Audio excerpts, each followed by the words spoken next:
Hey there, Damien here from Game Innovator, and I should be bringing you the second chapter of this story, Spanish Slices. So it's a story I wrote relatively recently, short story, only 4 chapters long. Check out my previous video for the first chapter.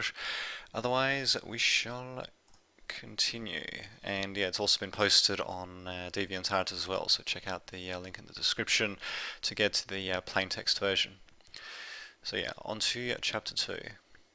Doubt crept over Captain Fernando Haas's features as the long-awaited words crackled over the communication system.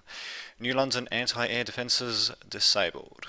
He tried not to let his worry show. However, he had been in command for a long time, without being tested with something like the upcoming mission. It's about time, he heard himself say. Fernando glanced at the radar screen and saw the other Spanish spacecraft jump away from the nearby space station. He almost wished that he could follow them. Commander Fred Grau, our orders, however, are a bit different to the originals. Please jump to these coordinates instead, he said, as he handed a seemingly innocent piece of paper to his engineering officer, Fred. Sir, these coordinates take us behind the moon. Why would we go? Fred began before Fernando raised a hand to silence him. We have a slightly different mission, men. Fred, please jump the ship when ready. Fernando tried to muster up as much calm in his voice as he was able. Relief gushed through Captain John Stone's veins as he heard the news. The Spanish space fleet had jumped away from Earth's orbit, along with almost all of the British space fleet to Mars. He was worried about a conflict in space interfering with their operations in the Falklands, but now he was glad and looking forward to the day ahead. He looked around the deck of the British aircraft carrier Determination, letting himself relax slightly. Another plane was scheduled to come in soon, although his mind was barely on the task at hand. He forced himself to look away from the bridge's window overlooking the deck and instead checked his radar screen. Horror started to replace his relief as he saw unidentified contacts emerge on the outer edge of the radar. How the hell did they get so close without being detected? He asked his radar operator. They're probably using some stealth prototypes from Spain. Not like Argentina has a chance of them anyway, the operator sniggered. John didn't share his officer's nonchalance. He was pretty damned worried about the fact that any Argentinian planes had made it past their protective net of escort ships and planes. He paused for a moment to consider the situation. The 3 radar blips now positively identified as Argentinian planes were bearing down on his ship. Arnie, how many planes have we got in the air around the fleet? He asked his air boss officer. 4, sir. I'm routing them towards the new contacts right now, Arnie said before he spoke some hurried commands into his communications console. Missiles launched, counting 5, 7 missiles from the new contacts heading our way. Now the radar operator was starting to grasp the weight of their situation. Escort ships, give us some good news, John called out into his communicator. Launching defensive missiles now, sir, came the response. Great, let's get our own defences on alert, he said.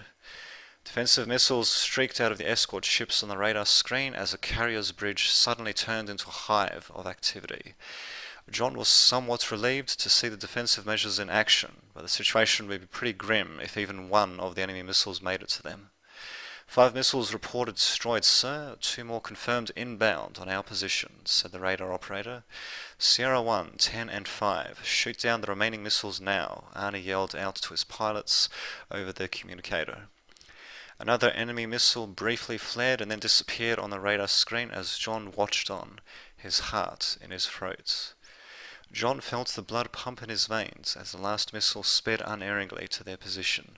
He looked out of the bridge to the side of the carrier just as the ship's close defense guns opened fire.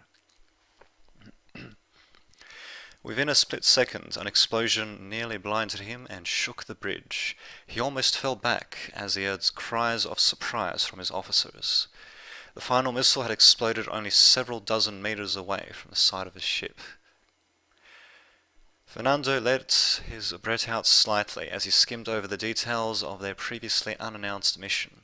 They had been above the dark side of the moon for a short while. It was only a matter of minutes before they would return to Earth to deliver a surprise. It's time, Fred. Jump our ship over the Falklands when ready, he heard himself say to his engineering officer. Yes, sir, was his reply. Everyone else in the cramped bridge on the ship was silent with anticipation. Jumping on my mark. 5, 4, 3, 2, 1. Mark, he yelled out. Fernando saw the insides of the ship briefly appear to warp around him before their ship re-emerged above Earth. Location confirmed, directly over the Falkland Islands, sir, Fred said. He slumped back in his chair. Excellent. How's the situation looking down there? Fernando asked his radar operator. The British fleet has almost arrived at the Falklands. Doesn't look like any transports have detached from the fleet, the operator replied. Perfect timing. Good to hear. Fernandez smiled briefly before continuing. Target the escorts and the carrier in the fleet, he said. Launch missile tubes 1 through 30, he said. His brow furrowed in anticipation of his officer's response. But sir, that will only leave us with 10 missiles for defense, the weapons operator exclaimed. Those are our orders. Launch the missiles immediately. We cannot leave anything remaining from their fleet. Fernandez briefly looked at his officer's face. He is a fresh recruit, probably not used to following such orders, Fernandez thought. The weapons officer looked Fernandez in the eye with a hint of defiance before turning back to his console. Launching missiles, he said simply. Excellent. Fred, I want us to jump away towards Mars as soon as possible, Fernandez said. Thank God. Something tells me they won't like us spoiling their party down there. Fred smirked as he checked the jump engine's status on the screen. Situation report, Stephen, John inquired. After seeing the last missile almost get through their defences, he desperately hoped that they had pulled through with minor damage, despite the odds. Minor damage sustained to port side outer hull above the waterline. We should have it repaired within the hour, Stephen said. John let his hope grow ever slightly as his officers busied themselves with directing the repairs. Great, get more planes in the air. I want to make sure that no more Argentinian bastards sneak through like that again, John said to Arnie. Sir, we've received news from HQ, said the comms officer. What is it now? John was starting to get annoyed. Looks like there's a Spanish ship in high orbit above us, said the officer. What about our own ships? Are they all at Mars? John asked. Nope, thankfully Command left one behind in case they try to attack the space yard. The officer appeared to pause. For God's sake, what is it? John raised his voice. It's still docked at the space yard, sir, and we've got reports of multiple missile launches from the Spanish ship. The officer's eyes were wide open. John frantically called out to each of the escorts to ready their defences over his communicator. He looked out of the window briefly to see another plane taking off the deck. Give it to me straight. How many are heading towards us? John asked his radar operator. We've just now picked up 30 coming from above. Projected paths show all the ships in the fleet being targeted, the operator said grimly. Dread held John's heart in a vice as he looked at the main radar screen. 30 enemy missiles fell from above, while the defensive missiles from the escorts launched upwards. He had been through too much to ignore what he knew deep down would be the only real outcome. Ladies and gentlemen, by now you know the situation we are in. Begin preparations to evacuate the ship, he said into his ship's internal communications.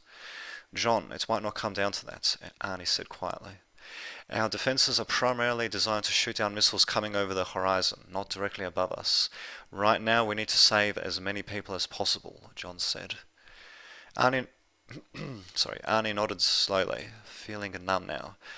I'm not sure what to say, Arnie said. We'll save the speeches until later, provided that we survive, John smiled slightly. How are the evacuation preparations proceeding? He asked his communications officer. It's a big ship, John. It'll take a short while, he smirked.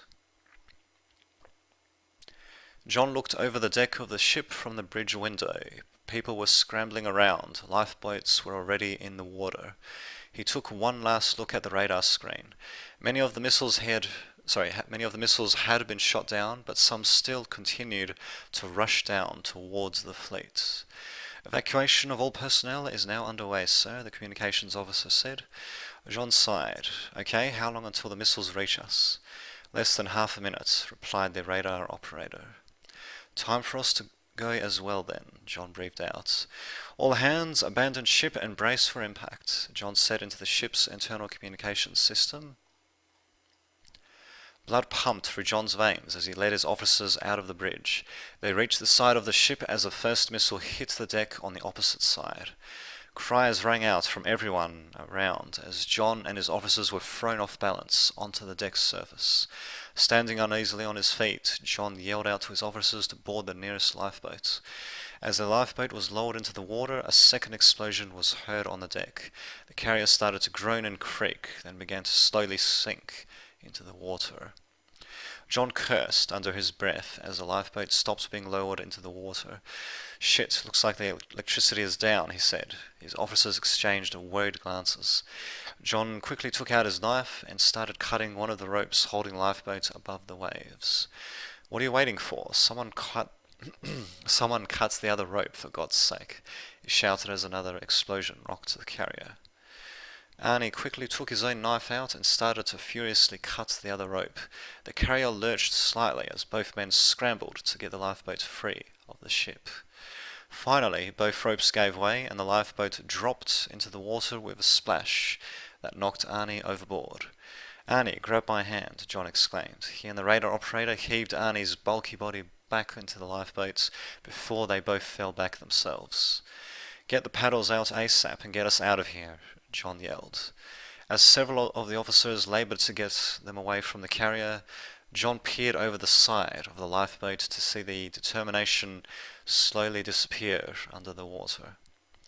The only sights John could see around him now were other crew members huddled in their lifeboats, yelling and trying to rescue whatever survivors they could that was still in the water.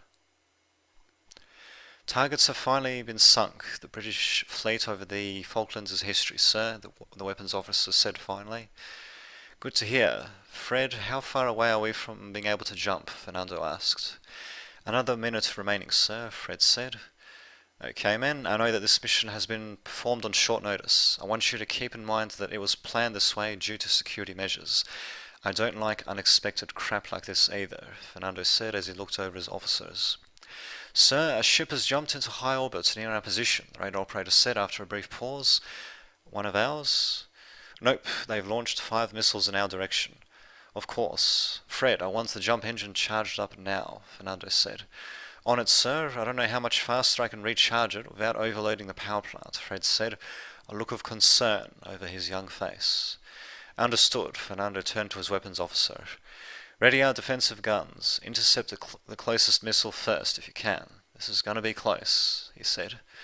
"Roger that. Engaging," said the weapons officer. Fernando could hear the guns rattling the ship as streams of bullets rocketed out of them and into space. Fernando peered over the radar screen. 2 missiles were destroyed, a third seemed to lose its guidance and turned in a random direction away from his ship. "Fred, how's that jump engine coming along?" Fernando said through gritted teeth. Maybe I should have said it that way myself. But anyway. "Just a few more seconds, sir. The systems are already stretched to their limit," Fred began. One missile bore down on the ship in the radar screen. Another followed closely behind it. They were not going to evade the first missile, Fernando realized. "I don't care. Jump the ship now," Fernando yelled out as an explosion tore through the outer hull. Pain flashed through Fernando's body as the ship warped around him just as the explosion tore the ship apart. They had taken a hit, but as Fernando steadied himself, he looked over the radar screen and saw that they still managed to jump, barely. "Damage report," he called out to Fred. "Outer hull has been breached. We have decompression on outer decks 335, he replied. "Outer decks should be sealed off by the nearby emergency crew," said Fernando, though he doubted there would be many left alive near that area. "Fred, get your ass over to those decks and get the damage under control," he said. "Yes, sir." Fred hurried out of the bridge room and into the corridor. He passed several people who were severely injured, one of them clutching his bloodied face. He finally reached the corridor leading to deck 4. Smoke and flames greeted him. A couple of the crew members in the corridor were struggling to close the door properly as air was being sucked out through it. Smoke started to cloud Fred's vision, yet he ran towards the door. He struggled to breathe as he helped push the door closed. As it automatically sealed itself, he stumbled through the smoke, trying to feel around for the emergency station. His hands finally felt the handle of an emergency station built into one of the walls. He grabbed a fire extinguisher and gas mask as he felt his legs buckle. Fred's vision started to fade to black as his sweaty hands fervently attached the mask to his face. Finally, he breathed through the mask and let his vision clear for a moment.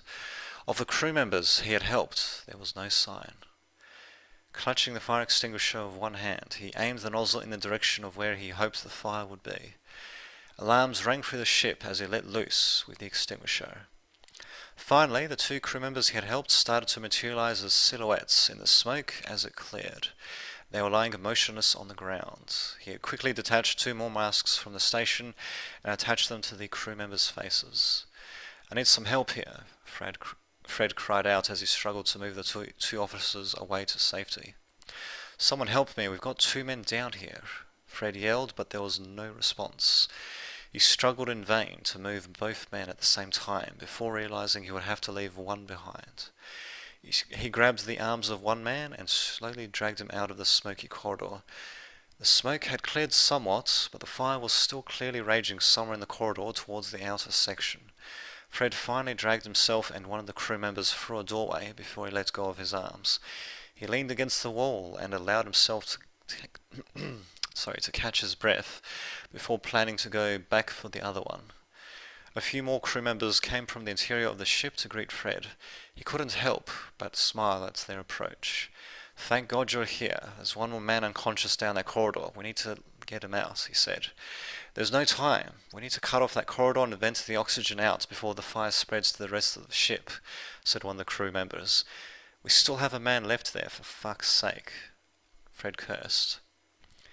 "I'm sorry, but our orders are to stop the fire from spreading. We can't delay any more, or it will be too late," said another crew member. "I'm the commanding officer, and I order you to first retrieve the other member," Fred yelled, his face reddening behind his mask. "Our orders came directly from the captain, sir." Fred stared in disbelief as the crew members hurriedly closed the door. His legs finally gave way as he slumped to the side of the corridor. "The door is closed, sir," said one of the crew members into a nearby intercom. "Copy that, venting the oxygen," came the reply. After the outer corridor had been cleared of the fire, Fred finally opened the door. He ran over to the man lying down on the floor, and to his horror, he realized that he didn't put his mask on properly. The man wasn't breathing. Fred cursed under his breath, as he knew that the man would have at least had a chance if Fred had paid more attention.